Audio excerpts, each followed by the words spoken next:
రాష్ట్రంలో ఏదైతే పార్టీలు అబద్ధపు మాటలు మోసపు వ్యవహారాలు ఏదైతే చేస్తున్నారో బీసీల పట్ల దాన్ని పూర్తిగా వ్యతిరేకిస్తూ పార్టీలందరికీ కూడా ఇది విన్నపం అనుకోండి, లేకపోతే హెచ్చరిక అనుకోండి. బీసీలు పక్షపాతిగా ఒక పార్టీ ఏమో బీసీల కోసం పుట్టామని, ఇంకో పార్టీ ఏమో బీసీలందరూ నా కుటుంబ సభ్యులు అని చెప్పి ఏదైతే మాట్లాడుతున్నారో వాళ్ళు చిత్తశుద్ధి చూపించాలని చెప్పేసి మేము కోరుకుంటాం.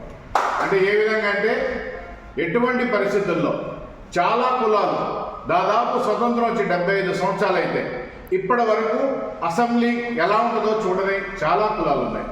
వీటిల్లో కొన్ని కులాలు కొన్ని పార్టీలు తీసుకొని మీరు చట్టసభలకి మీరు తీసుకెళ్లేదానికి చర్యలు తీసుకోవాలి. ఆర్థిక అసమానతలే కొలమానం కాదు. ఇక్కడ పార్టీలే ఖర్చు పెట్టచ్చు కదా. మీరు చిత్తశుద్ధి చూపించండి, చాలా కులాలు మీరు తీసుకెళ్ళండి, బీసీల పక్షపాతిగా ఉండండి. బీసీల పట్ల మీ అన్యాయం అయిందని ప్రశ్నిస్తున్నాం. ఈ రాష్ట్రంలో 5% ఉన్న రెడ్లు, 5.5% ఉన్న కమ్మోళ్ళే పరిపాలించాలని అడుగుతాము. ఎందుకంటే గత ప్రభుత్వంలో తెలుగుదేశం పార్టీ ఉన్నప్పుడు తెలుగుదేశం ప్రభుత్వంలో దాదాపుగా సాధికారిక సర్వే పేరుతో సర్వే మొత్తం జరిగింది, కులగణన జరగడం జరిగింది. మరి ఈనాడు కొత్తగా ఈ ప్రభుత్వం వచ్చి ఎలక్షన్ ముందు కులగణన ఏందో మాకైతే అర్థం కావడంలా. గత ప్రభుత్వం చేసిన సాధికారిక సర్వే గణాంకాలు ఎందుకు బయట పెట్టట్లేదని మేము ప్రశ్నిస్తూ ఉన్నాం. ఎందుకంటే మీకు భయం. దాదాపు ఈ రాష్ట్రంలో 70% మంది ఉన్న బీసీలు ఏదైతే ఉన్నారో వాళ్ళ బీసీలందరూ ఎందుకు పోరాడుతున్నారు? ఇన్నేళ్లుగా రాజ్యాధికారం కోసం పోరాడుతున్నాం. చట్టసభల్లో కనిపించినట్లయితే మా చట్టాలు మేము చేసుకుంటామనే ప్రక్రియలో భాగంగా ఈరోజు బీసీలందరూ కూడా గళమెత్తి మాకు కులగణన జరగాల అని చెప్పి కోరుకుంటే, మీరు మాత్రం ప్రభుత్వంలో ఉన్నటువంటి పెద్దలు, గత ప్రభుత్వంలో ఉన్నటువంటి తెలుగుదేశం ఉందా, వైకాపా ఉందా, ఇంకోటి ఉందో, గత ప్రభుత్వం చేసిన ఏదైతే సాధికారిక సర్వే ఎందుకు బయటపెట్టట్లేదు ఈ ప్రభుత్వం?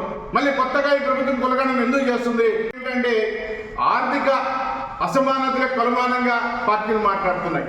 అంటే ఎలక్షన్లు అంటే డబ్బులు, బడుగు బలైన వర్గాల దగ్గర కూడా మీరు డబ్బులు ఆశించేది మాకైతే అర్థం కావడం.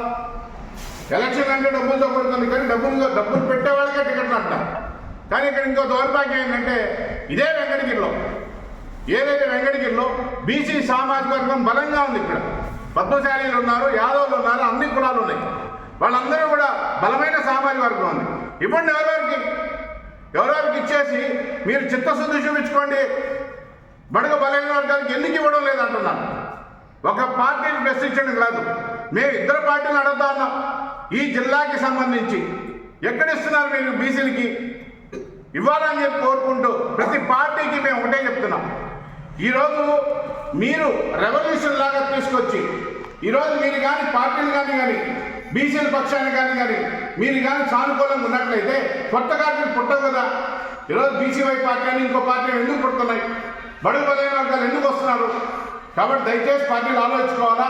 ఇప్పటికైనా కూడా ఈ వెంకటగిరి పట్టణంలో 2 పార్టీలు ఏదైతే ఈ రాష్ట్రంలో ఉన్న అన్ని పార్టీలు పక్కన పెట్టినట్టయితే ప్రధానమైనటువంటి తెలుగుదేశం కానీ వైసీపీ కానీ 2 కూడా వెంకటగిరి నియోజకవర్గానికి బీసీలు కేటాయించాలని చెప్పేసి బీసీ సాధికారిక సర్వే ఏదైతే మేము ఉన్నామో బీసీ సాధన రాజ్య సాధన కోసం ఒక కమిటీ వేసుకున్నామో మేము డిమాండ్ చేస్తా ఉన్నాం. ఎటువంటి పరిస్థితుల్లో తెలుగుదేశం కానీ వైసీపీ కానీ హెచ్చరిస్తున్నాం. మీరు ఇక్కడ హెచ్చరిక అనుకోండి, రిక్వెస్ట్ అనుకోండి, ఏమన్నా అనుకోండి, ఈ వెంకటగిరి నియోజకవర్గంలో బీసీలు చేయాలని చెప్పేసి మేము కోరుకుంటున్నాం. కాని పక్షంలో ఏదైతే బీసీ కాలనీలు ఉన్నాయో, ఏదైతే ఎస్సీ కాలనీ ఉన్నాయో, మైనారిటీ కాలనీలు ఉన్నాయో వాళ్ళందరి దగ్గర తిరగడం జరుగుతుంది.